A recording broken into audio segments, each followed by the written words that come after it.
کچھ دن کی مہلت کے بعد جب پھر ملاقات ہوئی حضرت عثمان غنی نے انکار کر دیا، کہا میں نے بھی غور و فکر کیا لیکن مجھے بھی حاجت نہیں نکاح کرنے کی۔ کدھر سے انکار ہوا؟ حضرت عمر بیٹھے نہیں، حضرت عمر پیغام نکاح لے کر حضرت صدیق اکبر کے پاس چلے گئے۔ عرض کیا ابو بکر آپ میرے دوست ہیں، میں اپنی بیٹی حفصہ کا نکاح آپ سے کرنا چاہتا ہوں۔ تو حضرت صدیق اکبر نے نہ انکار کیا نہ اقرار کیا، بلکہ یہ بات سن کر آپ نے خاموشی اختیار فرمائی۔ حضرت عمر فاروق رضی اللہ تعالیٰ عنہ کہتے ہیں میں کئی دن تک انتظار کرتا رہا لیکن کوئی جواب نہ آیا۔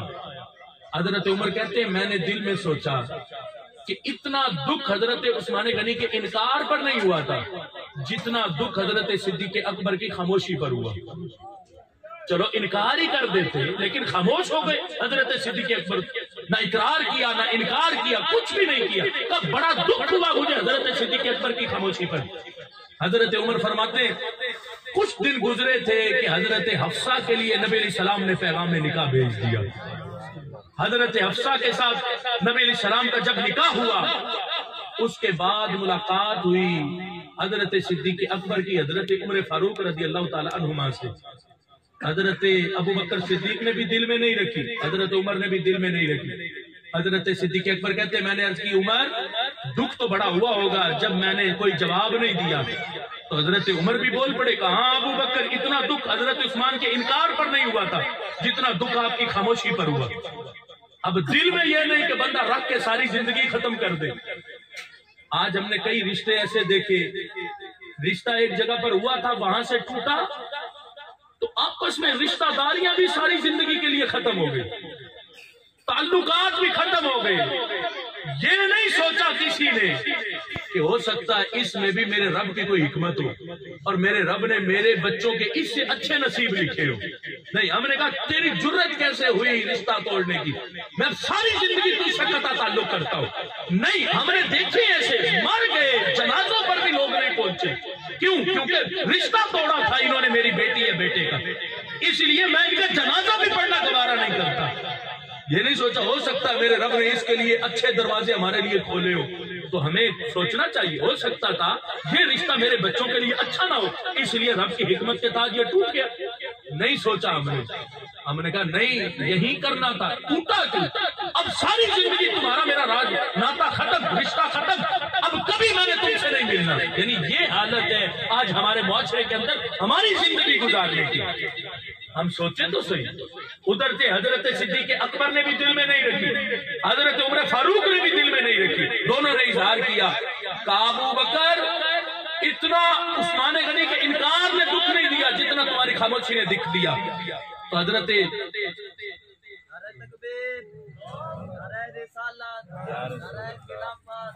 تاجدار ختم نبوت لبیک لبیک یا رسول اللہ لبیک لبیک یا رسول اللہ لبیک۔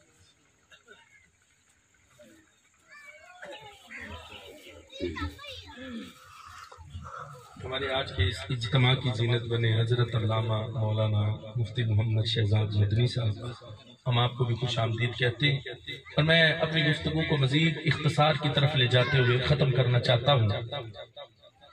اب یہ تھا انداز رشتے کرنے کا، اور ایک ہمارا انداز انتظار کرتے کرتے کرتے ہم نے اپنی بیٹیوں کو بوڑھا کر دیا، بیٹوں کو بوڑھا کر دیا۔ اور اگر کوئی بیٹی والا باپ کسی کے گھر رشتہ لے کر بھی چلا جائے تو دوسرے والوں کی سوچ کیا ہوتی؟ وہ لوگ کہتے ہیں کہ شاید معاذ اللہ بیٹی ان کے سر پر بوجھ تھی جو رشتہ اٹھا کر ہمارے گھر چلے آئے۔ یہ ہے حالت ہمارے معاشرے کی کہ بوجھ تھی، زبردستی مجھے بیٹی کا رشتہ دینا چاہتے ہیں۔ یہ نہیں سوچا یہ تو صحابہ کی سنت کو ادا کرنے چلا تھا، یہ تو دور صحابہ کی طریقے کو ادا کرنے چلا تھا۔ تو حضرت صدیق اکبر اور حضرت عمر فاروق رضی اللہ تعالیٰ عنہ نے جب یہ باتیں کی تو حضرت صدیق اکبر نے اب اظہار کیا کہ عمر میں نے نہ اقرار کیا نہ انکار کیا، خاموشی کی اختیار کی، کیونکہ نبی پاک صلی اللہ علیہ وسلم نے حضرت حفصہ کے ساتھ نکاح کرنے کے بارے میں میرے ساتھ بات کی تھی، تو میں تمہارے ساتھ وہ بات نہیں کی کیونکہ وہ نبی علیہ السلام کا راز تھا اور میں نبی علیہ السلام کے راز کو فاش نہیں کرنا چاہتا تھا۔ اور کہا انکار کیوں نہیں کیا؟ کہا انکار اس لیے نہیں کیا کہ اگر نبی علیہ السلام قبول نہ فرماتے تو پھر میں تمہاری بیٹی حفصہ سے نکاح کر لیتا. یعنی یہ ہے محبتوں کا انداز. اور آج ہمارے ہاں رشتوں کا انداز کیا ہے، طرز کیا؟ وہ ہم نے معاشرے کے الویہ کو سمجھنا ہے. اس الویات کو ختم کر کے ہم نے معاشرے میں پھر قرآن و سنت کے نور کی روشنی کو داخل کرنا، تاکہ ہمارے بیٹے، ہماری بیٹیاں ہمارے گھروں میں بیٹھے بیٹھے بوڑھے نہ ہو جائیں، ان کی رشتوں کے، شادیوں کے اچھے اسباب پیدا کریں. اور یہ بھی ذہن میں رکھنا، شادی کوئی بوجھ نہیں کہ بندہ سمجھے کہ شادی کو کندھوں پر بوجھ ہے کہ میرے پاس لاکھ روپے ہوگا تو میں شادی کروں گا. کس نے کہا لاکھ روپے کا بوجھ تمہارے کندھوں پر شادی کا؟ شادی ہے کیا؟ علماء سے پوچھو. آج ہمارے ہاں کئی لوگ بڑے جذباتی ہو جاتے ہیں. شادی کے معاملے میں جذباتی بھی نہیں ہونا چاہیے، اور قرآن و سنت کے منافی بھی کوئی جملے زبان سے نہیں نکالنے دینے چاہیے. آج شادی کے موقع پر ہم نے بڑے بڑے حاجیوں کو بھی گرتے دیکھا، اور اللہ ماشاءاللہ بڑے بڑے علماء کو بھی گرتے دیکھا کہ اپنے خاندان کے سامنے گھٹنے ٹیکنے پر مجبور ہو گئے. خاندان نے کہا آج سے پہلے جتنی شادیاں ہوئی، ڈھول بجے، باجے بجے، بے حیائی کی ساری رسمیں ہوئی، اور اب میری شادی ہے تو میں یہ سارا کچھ نہیں کروں. بڑا تم مولوی ہے، اپنے تک رہ، یہ کام ہم نے کرنا ہے تو کیسے روکے گا؟ آگے عالم دین صاحب بھی، انہوں نے بھی کتنے ٹیک دیے. اب سوچو ایک نکاح کرنا، اس ایک نکاح سے پہلے نہ جانے کتنی بے حیائیوں کے دروازے ہم کھولتے ہیں. ڈھول ہے، گانا ہے، میوزک ہے، عورتوں مردوں کا اختلاط ہے، اکٹھے ناچنا ہے، اکٹھے گانا ہے، سارا کچھ کرنا ہے. اور پھر جب نکاح کا وقت آئے گا، مولوی صاحب دعا کرو اللہ اس نکاح کو قبول فرمائے اور اس میں برکت دے دے. اور برکت کی دعا بھی کب کروانی؟ ڈھول باجے کو زبردستی بند کروانا کہ صبر کر جا تھوڑی دیر، دعا تو کرانے دے. کہاں سے برکت پڑے گی؟ کہاں سے اس نکاح میں برکت پڑے گی؟ کہاں سے کہو گے کہ اس عقد سے آگے اللہ کے ولی پیدا ہوں گے؟ اللہ کے ولی پیدا ہونے کے لیے بندے کا اپنا ذات کا بڑا پاکیزہ ہونا ضروری ہے. دیکھو نا، غوث اعظم رضی اللہ تعالیٰ عنہ کا مہینہ ہے. کیا نہیں جانتے غوث اعظم کے ابا جی کا مقام کیا تھا؟ کیا نہیں جانتے غوث اعظم کی امی جان کی شان کیا تھی؟ تو جب وہ خود اتنے پاکیزہ تھے تو پھر حق تھا کہ ان سے، بدن سے اور نکاح سے پیدا ہونے والی ذات غوث اعظم رضی اللہ تعالیٰ عنہ کی ہوتی. اسی لیے آج ان بے حیائی اور برائی کے سارے دروازوں کو بند کر کے پھر ہمیں قرآن و سنت کے نور کی طرف آنا. اور میں تو خراج تحسین پیش کرتا ہوں اور میں کہتا ہوں اللہ کا دیر ہمارے سروں پر سلامت فرمائے. کس کا سایہ؟ حضرت امیر اہل سنت کا سایہ، جن کا طریقہ دیا ہوا شادیوں پر یہ بے حیائی کی رسمیں بند کرا کے محفل میلاد مصطفیٰ صلی اللہ علیہ وسلم کا، جنہوں نے یہ طریقہ دیا، اور آج اہل سنت اسی رستے پر چل رہے. کئی ایسے گھرانوں سے جہاں پہلے ڈھول باجوں کے ساتھ باراتیں جاتی تھی، اب اللہ کے فضل سے سرکار کی نعتیں پڑھتے باراتیں جا رہی ہوتی ہیں. سبحان اللہ. پہلے جاری رہے گا، فیضان اتار جاری رہے گا، مرشدی اتار پر تو اسی لیے شادی کوئی بوجھ نہیں ہے، شادی کو بوجھ نہ سمجھو. نکاح دیا ہے، نکاح حق مہر ہے. حق مہر کتنا سا؟ کم از کم 10 درہم کی مقدار، یہ شرعی حق مہر ہے. کم از کم 10 درہم، 2 تولے 7 ماشے 4 رتی چاندی ہے اس کی قیمت بنتی ہے. یہ شرعی حق مہر ہے جو ادا کر کے بندہ زوجہ سے نکاح کر سکتا ہے.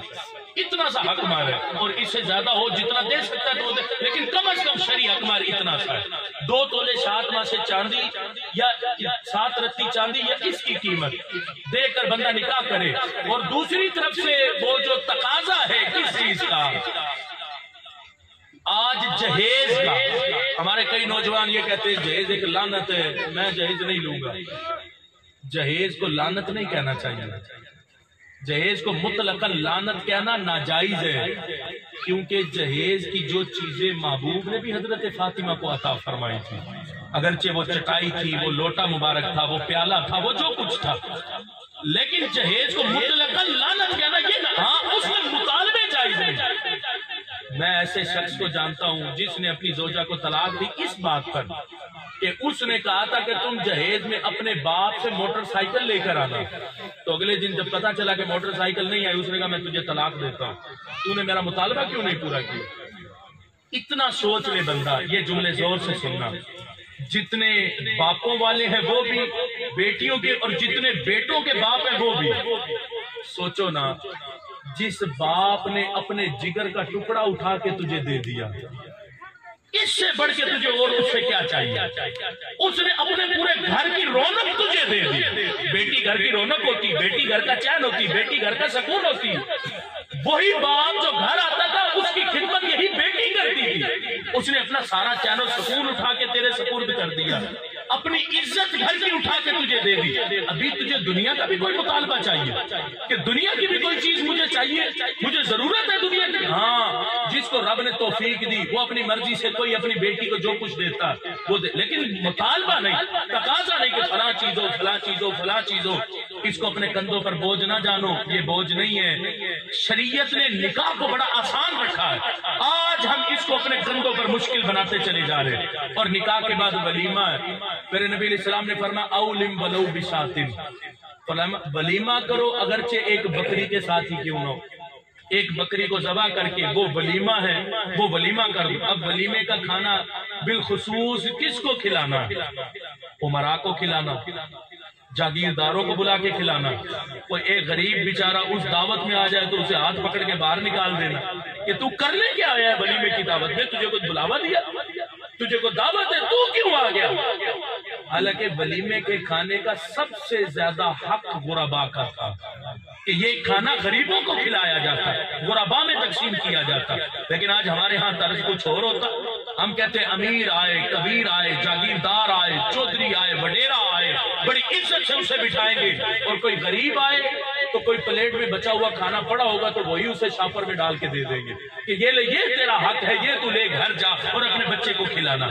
اس طرز کو بدلو، نکاح کو بوجھ نہ سمجھو، نکاح بڑا آسان ہے۔ اس لیے جو جس پھول کے کھلنے کی عمر ہے اسے اسی عمر میں ہی کھلنے دو، اور بچوں کے بالغ ہوتے ہی ان کے نکاح کی طرف متوجہ ہو جاؤ، ان کے نکاح کا اہتمام کرو۔ ورنہ یہ بے راہ روی کا زمانہ، جتنا اس وقت ایمانوں پر حملے بے راہ روی کے ہو رہے ہیں، اور دیکھو یہ جو موبائل ہے ہمارے ہاتھوں کے اندر، اور پھر اس موبائل میں جو انٹرنیٹ لگا ہے، ہم سمجھتے ہیں میرا بچہ تو محفوظ اپنے کمرے میں پڑا ہوا ہے، ایک موبائل ہی تو اس کے ہاتھ میں ہے، لیکن یہ نہیں پتا کہ دنیا کی ہر برائی اس کے اپنے ہاتھ میں ہم نے دے دی اور اسے تنہائی میں چھوڑ دیا کہ تنہا بیٹھ کے جو تو برائی دیکھنا چاہتا ہے دیکھ لے، تجھے کوئی پوچھنے والا نہیں، تو تو بند کمرے میں ہے، تجھے کون دیکھے گا؟ اس لیے خدا را نکاح ایمان کی حفاظت بھی ہے اور نفس کی طہارت بھی ہے۔ جتنی جلدی ہو بندے کو نکاح کر لینا چاہیے، اس سے ایمان کی حفاظت بھی ہوتی اور بندہ انسان کے نفس کو رب طہارت بھی عطا فرما دیتا ہے۔ میرا رب ہمارے شاذیب بھائی کی ازدواجی زندگی کی انہیں بہاریں عطا فرمائے، یہ پھول اپنی نئی زندگی کا آغاز کرنے چلا، رب ذوالجلال اس کی خوشبوؤں سے ان کے پورے گھر کو مہکا دے، اور رب ذوالجلال انہیں اس عقد کے صدقے نیک صالح بے عیب اولاد کا رزق عطا فرمائے۔ اللہ ان کی آنے والی نسلوں میں بھی اور ہماری نسلوں میں بھی اللہ اپنے ولی عطا فرمائے۔ میرا رب میرے یہ چند کلمات اپنی بارگاہ میں قبول فرمائے، ہمیں قرآن و سنت کے نور کی سمجھ عطا فرمائے، اور اپنے اپنے بچوں کی ہمیں جلد از جلد نکاح کے اہتمام کی توفیق عطا فرمائے۔ وآخر دعوانا ان الحمد للہ۔